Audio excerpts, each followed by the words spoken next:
après 5 mois de guerre, les quelques 2 millions d'habitants de Gaza continuent de subir les bombardements israéliens. Ils sont condamnés à vivre dans des conditions effroyables, manquant de nourriture, de médicaments et d'eau potable.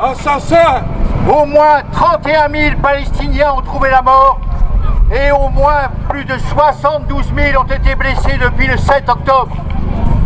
Devant l'émotion soulevée dans une partie de l'opinion publique américaine, Biden, en campagne pour sa réélection, avait fait mine d'exiger un cessez-le-feu pour le début du Ramadan le 11 mars.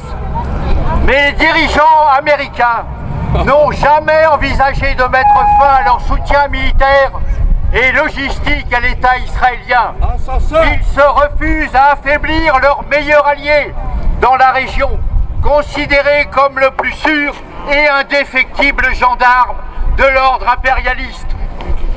Face aux pressions purement verbales de Biden, le Premier ministre israélien Netanyahou s'est refusé à conclure une trêve. Cela signifie encore des milliers de morts du côté des Palestiniens, victimes des bombes israéliennes, des massacres commis à l'occasion des distributions de vivres et de la famine. Pour ne pas avoir l'air insensible à la souffrance des Palestiniens, plusieurs pays arabes et occidentaux, parmi lesquels la France et les États-Unis, ont continué de procéder à des largages de nourriture et d'aide médicale sur le territoire palestinien. De telles opérations sont dérisoires face aux besoins des Palestiniens et elles sont même dangereuses. Biden, quant à lui, a donné l'ordre à l'armée américaine de construire un port sur les côtes de Gaza pour y acheminer l'aide humanitaire.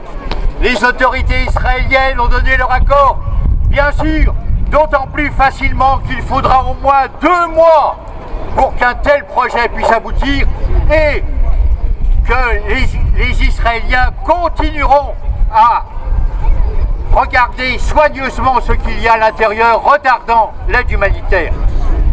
Toute l'agitation diplomatique déployée au cours d'une dérisoire action humanitaire sert en fait surtout à masquer le fait que les dirigeants occidentaux, en premier lieu ceux des États-Unis, laissent les mains libres au gouvernement israélien, lui permettant de continuer à massacrer et à affamer les Palestiniens à Gaza. Biden, Macron et leurs semblables se soucient de leurs images auprès de l'opinion publique, mais ils craignent surtout les réactions des Palestiniens et plus largement la révolte légitime des populations dans les pays arabes et ailleurs face à la barbarie dont font preuve les dirigeants israéliens. C'est l'impérialisme qui a créé cette situation tragique en Palestine et seule la fin de l'impérialisme pourrait être une issue pour les peuples de la région. Ni Biden, ni Macron, ni Netanyahou, ni le Hamas, prolétaires de tous les pays, unissons-nous!